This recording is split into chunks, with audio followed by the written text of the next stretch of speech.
Chapter 2: Partners in Immigration Crime. I didn't grow up in a household where the word hate was banned from our vocabulary. My parents were far more offended by the word if it was uttered in English and not in our native Farsi, which they tried to encourage us to speak as much as possible. But regardless of the language it was articulated in, I'm not sure how anyone can survive as a teenage girl without dropping the occasional or frequent H-bomb. I felt things deeply and I needed to express those feelings. For instance, I hated swimming during PE and considered it a basic human right to use my menstrual cycle as an excuse to stay out of the water. My PE teacher was a dude and missed the memo that tampons had been invented and that periods didn't last for 3 consecutive months. I also hated that fact that my parents permitted me to rollerblade only if I wore a helmet and knee pads. How was I supposed to look cute and athletic with such oppressive pieces of sporting equipment strapped to my body? But most of all, I hated my older sister, Samira. Sammy was moody and bossy and didn't want to have anything to do with me. We fought over everything: who could control the TV remote, whose turn it was to use the phone, and who had dibs on marrying Leonardo DiCaprio. Spoiler, neither of us grew up to be supermodels, so Leo was never an option. Our maman seemed mostly unfazed by the bitch slapping, door slamming, and dramatic decreeing that we never speak to each other again. She encouraged us to love each other, but that was just like asking Beyonce and Becky with the good hair to hug it out.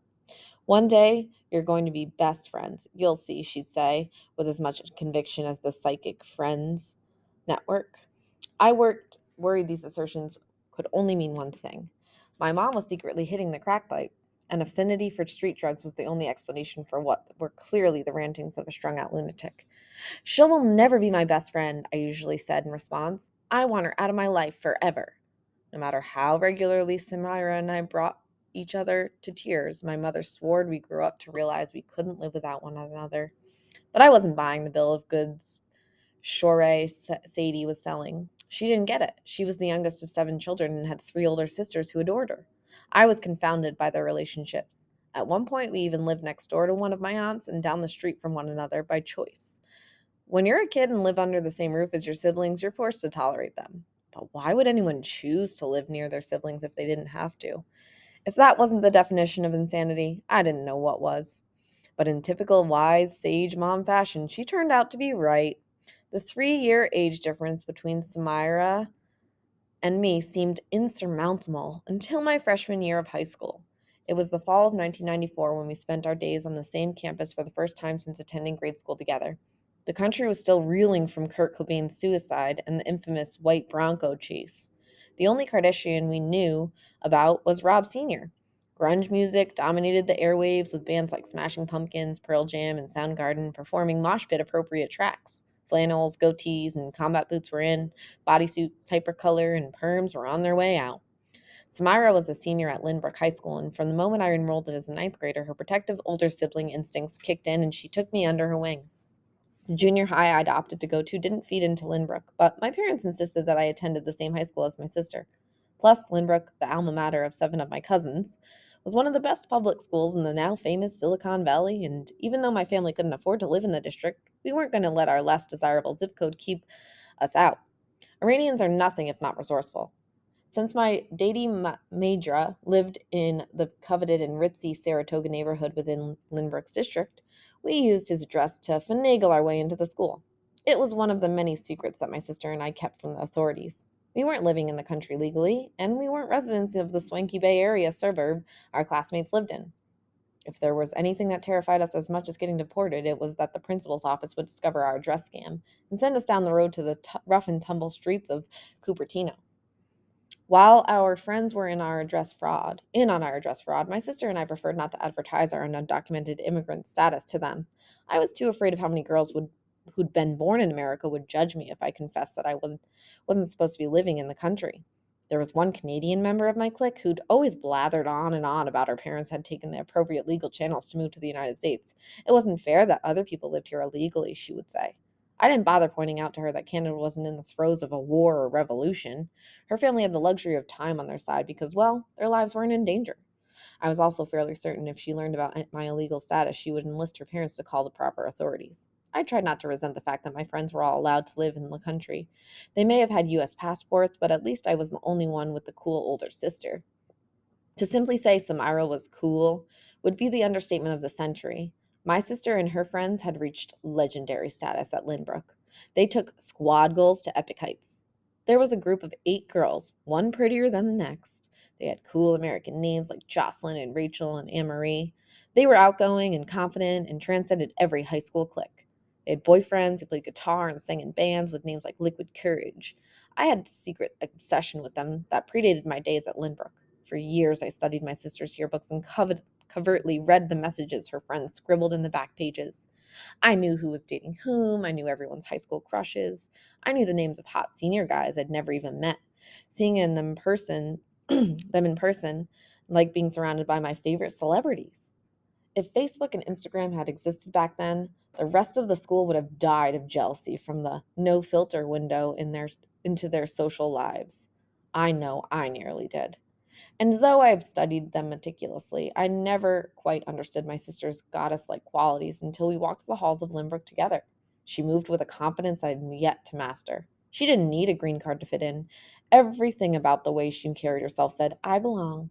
I wanted to bottle her poise and bathe in it daily. And when I walked alongside her, I ceased being known as Sarah. High school seniors now solely referred to me as Little Sammy, and I wore the nickname like a badge of honor. I was Little Sammy. To me, it was the highest of compliments. I relished the mornings before school started. My sister forbade me to have a first period class because she refused to drive me to campus at the crack of dawn, and I dutifully obliged. We lived in a 2-story house, and my parents allowed us to take over the upstairs level. I realize now the proximity was just a clandestine plot to force us to like each other.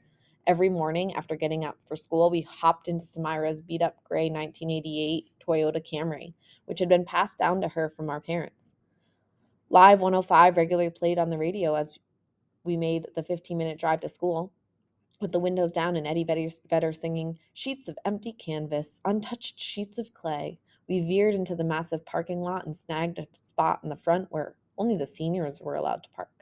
Even though I always got lost in the shuffle of tall, boisterous 18-year-olds, I loved moving through the quad with my sister. I wanted to stop time. I didn't want the school year to come to an end. I knew my life would turn to utter crap once the class of 95 graduated and I'd have to return to a state of complete anonymity. But the freshman year of high school wasn't just a significant turning point in my relationship with Samira. It also marked a pivotal breakthrough in our immigration case. Back in 1984, when we learned that our applications for political asylum had mysteriously vanished, we decided to apply for what's called adjustment of status, which is another, albeit slower, route to obtaining a green card. Since my Dadi Madra was an American citizen, she was able to sponsor our application for permanent residency. Through that application, my sister and I each finally received an employment authorization card, also known as a work permit. The card allows non citizens the opportunity to work in the United States. It also enables them to acquire a social security number. In the pre hostage crisis days, you could easily walk into the Social Security office, wait in the line, fill out a form, and get a fancy blue card.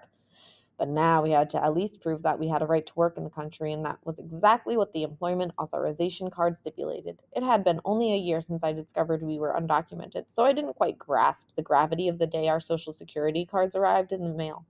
My diary entry from November 24th, 1994 describes it as the best day ever. A friend loaned me his Metallica CD. I flirted with my crush during an earthquake drill. I got an A on the science test. I didn't have to run much in PE. And then, when I got home, I got my social security card in the mail. Days of Our Lives was really good.